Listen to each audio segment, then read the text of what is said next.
Flora is the youngest in her family, sister to Miles and daughter to the late Dominic and Charlotte Wingrave. Flora's name perfectly captures her character, as Flora herself says, quote, "I'm Flora.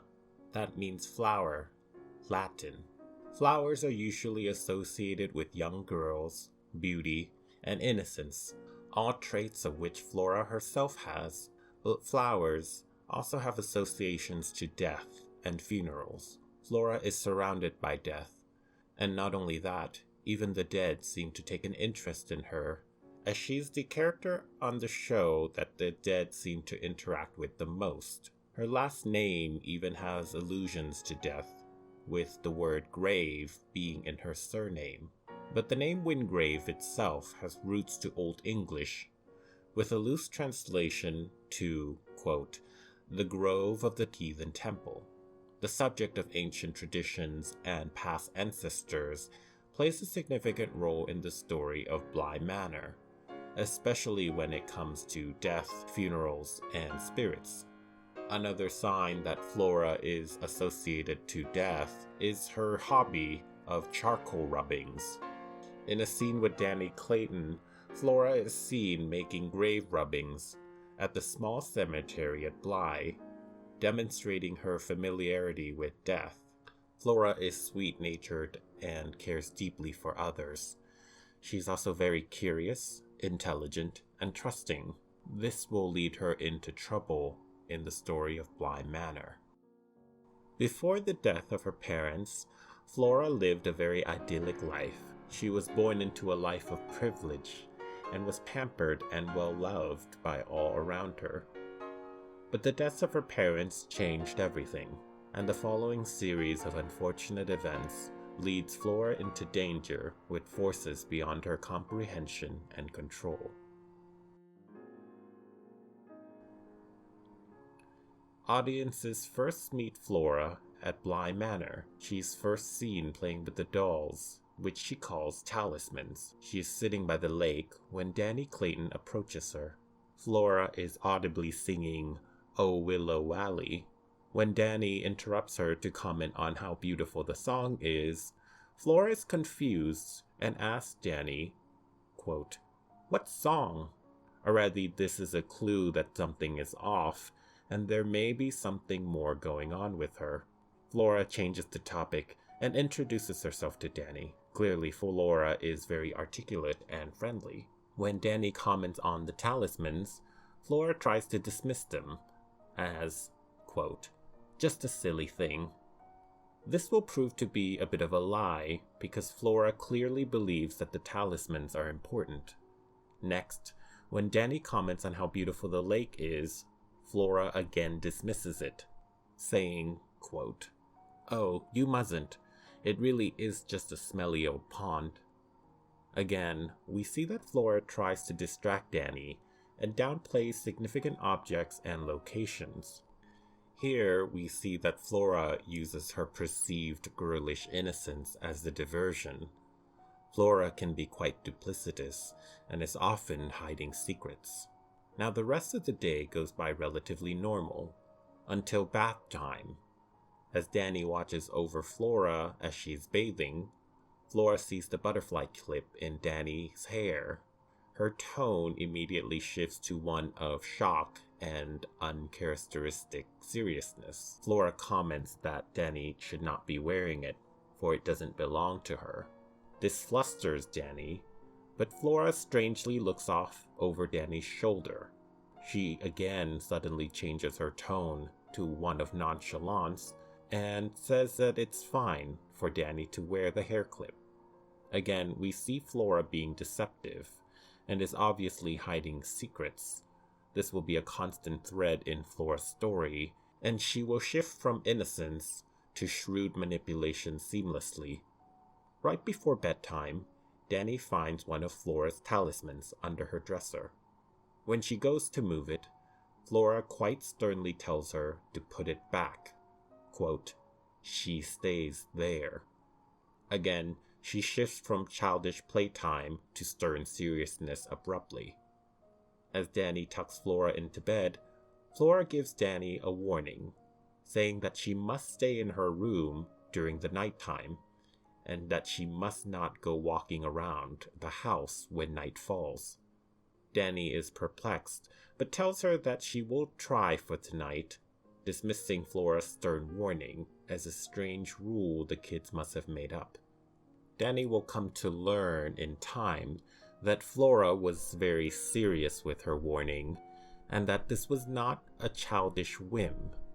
The next day, Flora chastises Danny for leaving the room at night.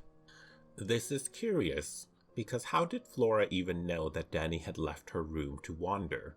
Flora again warns Danny not to leave her room at night, or else the lady will see her. Flora here is referring to Viola, the lady in the lake. But right as Flora is about to tell Danny more, Miles interrupts the pair with a stern look at Flora, and Flora holds her tongue.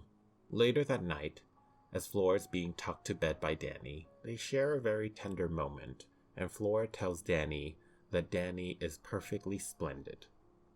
But as Danny walks off, she accidentally trips over the strange talisman from before, the one Flora insisted stay under the dresser. Strangely, the talisman is lying in the middle of the room. This greatly alarms Flora, and she's quite stunned. Danny is confused, but Flora understands the significance of the talisman moving into Danny's path, a very bad omen indeed.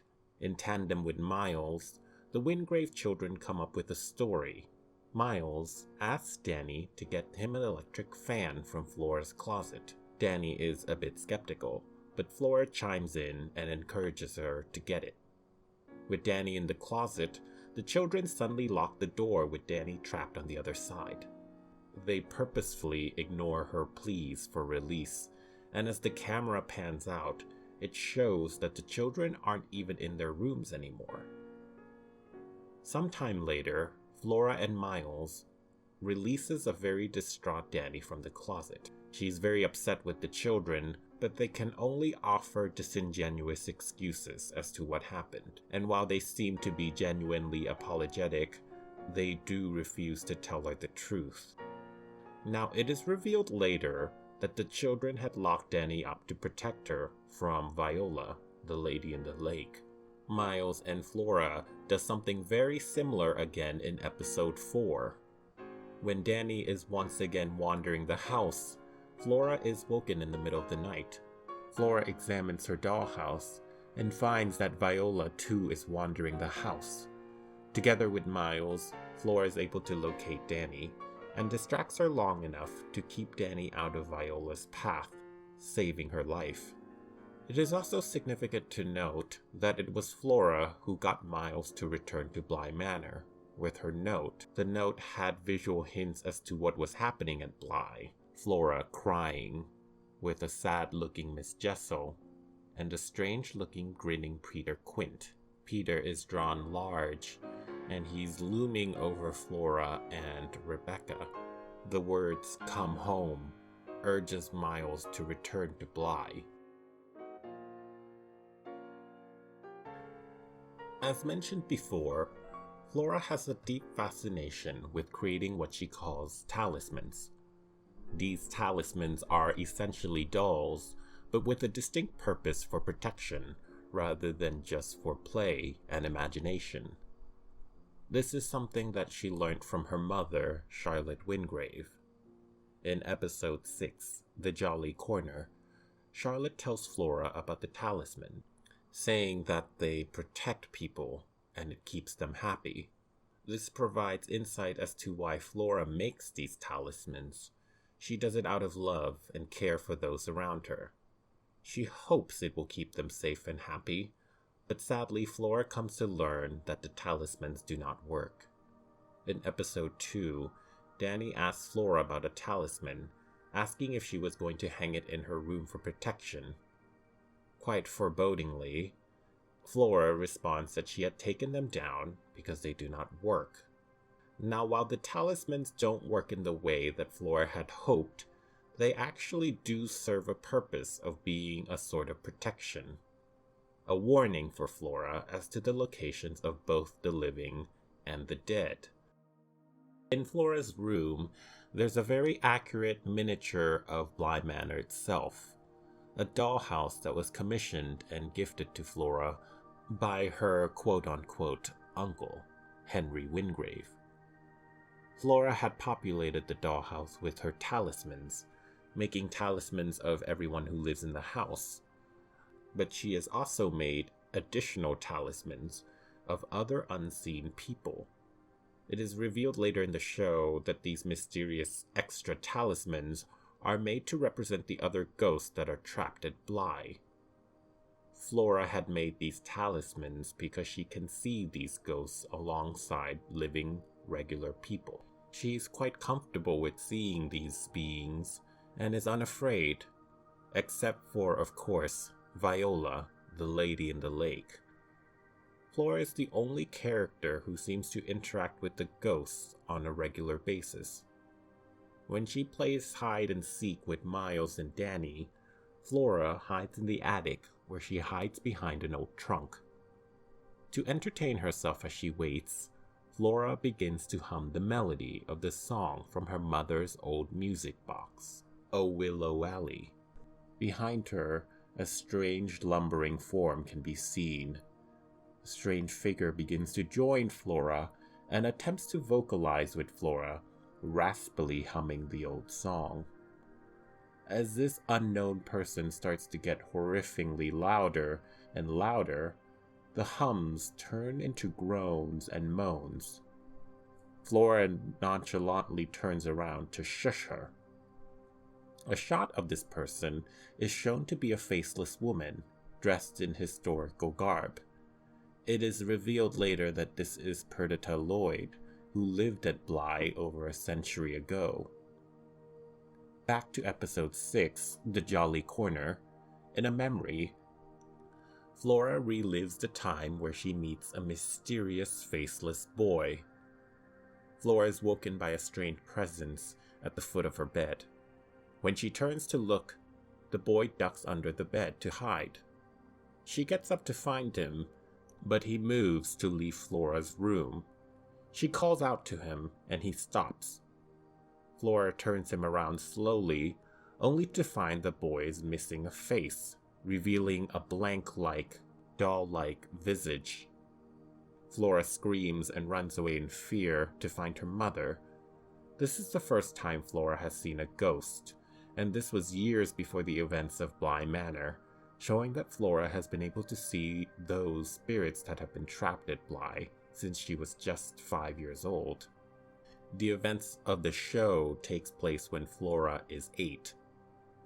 When Flora is being comforted by Henry and Charlotte about the faceless boy, they try to ease Flora's fears by telling her that maybe the boy would make a good friend.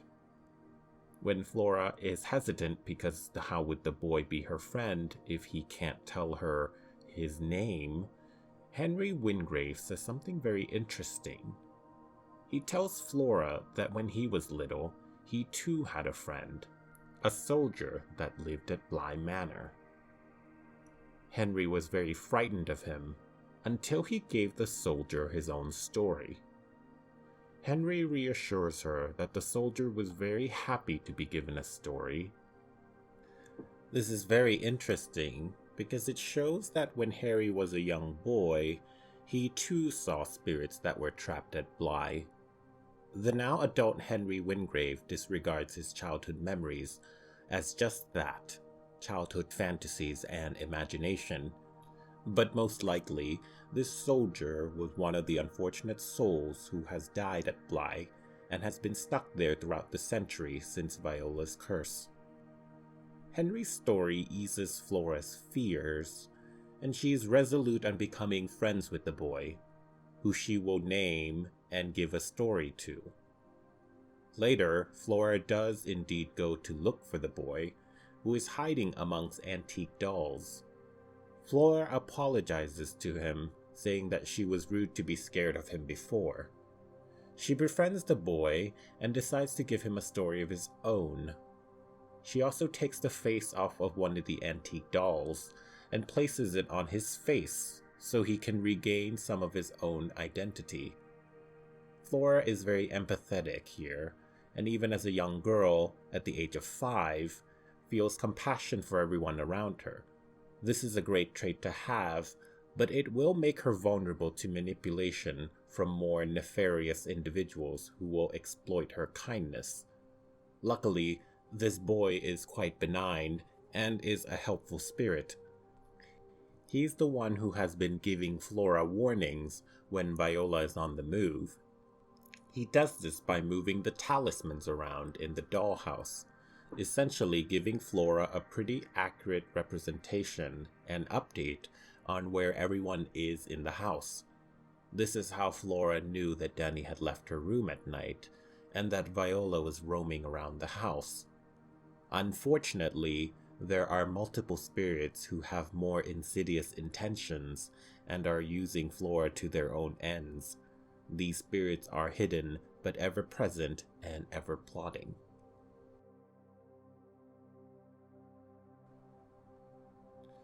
Rebecca Jessel and Peter Quint have been dead since the beginning of the show, but their presence lingers throughout Bly, and in particular with the Wingrave children. It has been hinted multiple times with the use of Flora's talismans that while they might be dead, Rebecca and Peter are quite close. When Danny examines Flora's dollhouse, she finds a talisman of Peter Quint standing in what appears to be Miles' bedroom in the dollhouse. Danny's interest piques, and she inquires into the whereabouts of Peter Quint, who at this time is presumed missing. Danny is most concerned with the issue because she catches glimpses of Peter throughout her time at Bly. She believes he's stalking the house and asks Flora if she has let Peter into the house. Flora responds cryptically, saying, quote, "No, of course not. We don't let him in the house. That's not how it works," hinting that it might not be up to the children where and when Peter appears or where he can go. Again, like the bathroom scene, Flora looks over at Danny's shoulder to an unknown presence. Danny is perturbed and asks why Flora keeps looking over her shoulder, to which Flora acts oblivious, saying, quote, "I don't know what you mean." Again, Flora is hiding behind her innocent facade and is covering up a terrifying truth. Interestingly, in the same scene where Danny investigates Flora's dollhouse, many other talismans are seen lingering around the dollhouse. Of course, as mentioned before, these are representations of trapped spirits on the grounds at Bly. A closer examination will show that in Flora's room there is an extra figure, dressed all in black. This is revealed to be Rebecca Jessel's talisman, hinting as to who Flora keeps looking at over Danny's shoulder. Rebecca Jessel was Flora's previous au pair, and is Danny Clayton's predecessor. She was kind and intelligent, and got along very well with the children and the other staff members at Bly. Unfortunately, she falls in love with Peter Quint, and this leads her down a very dark and sad path, resulting in her murder. I go into depth on Rebecca Jessel's story in her own video, so if you're interested, please check out the playlist. Now, Rebecca Jessel has been trapped at Bly ever since her death, and she has taken great interest in Flora. Coerced by Peter Quint and doomed to remain at Bly forever, Rebecca is forced into a diabolical plan to use Flora's body as a means of escape. Peter plans to take over Miles' body, while Rebecca will use Flora's, and the pair would finally be able to escape the grounds of Bly.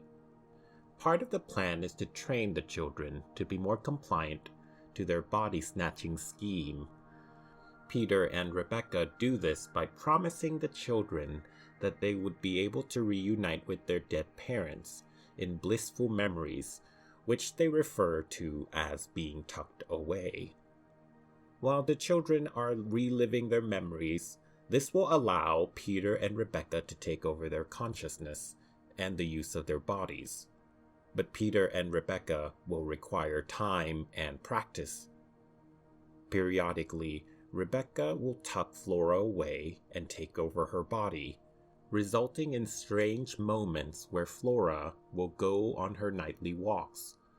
Unlike Miles, Flora only seems to be tucked away around bedtime or at night. I believe this is because Rebecca is uncomfortable with the idea of taking Flora's agency away. So she does this around the time Flora would normally be asleep, unlike Peter, who takes over Miles' body whenever he pleases. Times where Flora goes to look by the lake or play near it may be signs of Rebecca controlling Flora. As mentioned before, the first scene with Flora is of her by the lake, playing with her talismans. Flora is singing the song from the old music box, "Oh Willow Valley." The song has significance to Rebecca Jessel, for it reminds her of a time that she and Peter were happy. They would play this in one of their secret rendezvous in the forbidden part of the house. Also, when Rebecca was alive, she would play with Flora and her talismans near the lake. Signs of Rebecca's influence over Flora has been present since the first shot of Flora. When Danny inquires about the song Flora was singing, she has no recollection of the song, or singing anything at all, a hint of perhaps Rebecca leaving Flora's consciousness. This is very similar to Miles. When Danny first meets him by the well, Peter had just left his body moments earlier. Rebecca is a lot more gentle and sympathetic towards her former pupil, and cares deeply for Flora. Rebecca has just been forced into this plan by Peter Quint, so she does it out of desperation, but not malice. As the show continues, Flora is often seen by Danny wandering as if sleepwalking. But this is, however, Rebecca controlling Flora. Even with a lighter touch and a higher degree of care and sympathy, the process of tucking someone away weighs on young Flora, who becomes more and more fatigued and frustrated at being tucked away. Flora begins to become more and more aware when she's being tucked away in a memory, and grows more hesitant towards it. She starts to become acutely aware that her age is wrong in the memories. She's currently, at the time of the show, at 8 years old, but a lot of her memories in which she goes to, she's around 5 years old. This is because a lot of her happy memories centers around the time when she was with her parents a few years ago. Now, Rebecca and Peter's plot to body snatch the Wingrave children are fully revealed to Danny Clayton in episode 7. This whole time, Flora and Miles have been covering up for Rebecca and Peter. Obfuscations and misdirections were something Flora did quite often.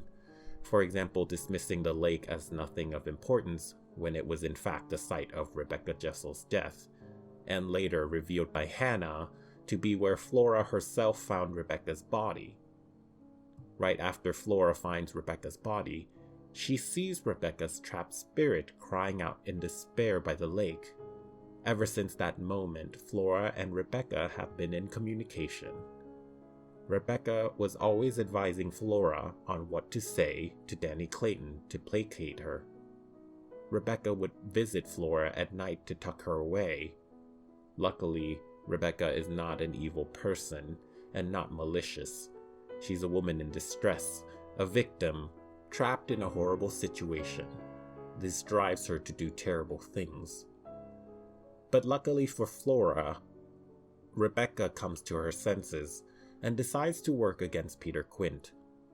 When Danny Clayton is lured and then subdued in the attic by Rebecca, Peter, and the children, Peter believes that the time has come to permanently tuck the children away so he and Rebecca can make their escape.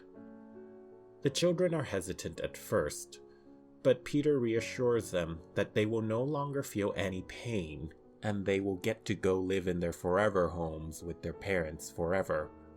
Flora and Miles have been struggling with their parents' death, and Peter preys on their pain.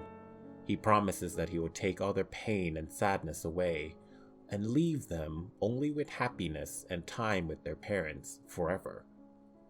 Once ready, the conspirators utter the famous phrase, "It's you, it's me, it's us." And the ritual seems to have been completed, with Miles and Flora collapsing onto the floor, and Peter and Rebecca disappearing. Peter, now in Miles' body, goes to Flora, and they discuss what to do next. Peter is distracted by Hannah, and decides that the time has come for him to get rid of Hannah permanently. With Peter gone and distracted, Flora decides to drop her pretense and goes to free Danny. Rebecca reappears, revealing their ruse, again demonstrating Flora's power of deception. A quick side note here, there is a visual hint that Flora was never tucked away. Her eyes are never focused on, and they never seem to change colors, unlike Miles, Rebecca's, and Danny's, when their ritual was completed. Flora goes to free Danny, but is confused as to why Rebecca did not want to finish the initial plan. Flora said that she thought they were playing a game, and that Rebecca needed her help. Again, showing that while Flora is very intelligent and can be quite duplicitous, she is a child and is innocent in all of this. She trusted Rebecca and truly wanted her au pair and friend to be happy and safe. Rebecca, in kind, responds to Flora, quote, "No, Flora. No one should ever need that much help. Not from anyone else." Rebecca urges Danny to take Flora away and escape Bly for good. As Flora and Danny are escaping, Flora decides that she cannot leave without Miles. This distracts Danny, who is later surprised and grabbed by the lady in the lake, Viola. Viola proceeds to grip Danny's throat and drags her along her usual walk. Danny is slowly dying with every step Viola takes. In a desperate attempt to save Danny, Flora hops onto the bed in front of Viola in hopes that it will distract her. It works, and Viola frees Danny. Unfortunately, it means that Flora is now in Viola's vice-like embrace. Unable to free herself, Flora is taken with Viola on an inexorable walk to the lake. This is the same grim fate that the faceless boy had suffered. He too was taken by Viola and drowned in the lake with her. Henry Wingrave arrives in time to try to stop Viola, but as he goes to free Flora, Viola grabs him by the neck and chokes him violently, tossing him aside, seemingly dead. Flora is distressed, but she can do nothing to help him. In a final attempt to save Flora, Rebecca Jessel offers Flora mercy, something she never got from Peter. Rebecca urges Flora to let her be tucked away so that Rebecca can enter Flora's body, and Flora will be tucked away in a pleasant memory. Rebecca will instead feel the pain of drowning once again, just so Flora would not have to. Flora accepts and is tucked away in a memory with Charlotte putting her to bed, tucking her away, symbolically for one last time before Flora's own death and entrapment to Bly. Luckily for Flora, Danny Clayton manages to chase down Viola and breaks the curse over Bly by inviting Viola into herself. Rebecca Jessel and Peter Quinn's spirits are freed, and Flora and Miles regain control of their bodies. Thematically, this is very interesting, for both au pairs came to save Flora, but it is important to note that Flora also goes to save them multiple times. Flora agrees to help Rebecca because she knew Rebecca was suffering. Flora then frees Danny twice, once from Peter and once again from Viola. Flora is not a passive character in his story, and she cares deeply for those around her. She refuses to escape without Miles, and is concerned with the well-being of others. She risks her own life for those she loves, and in return, others risk their lives for her.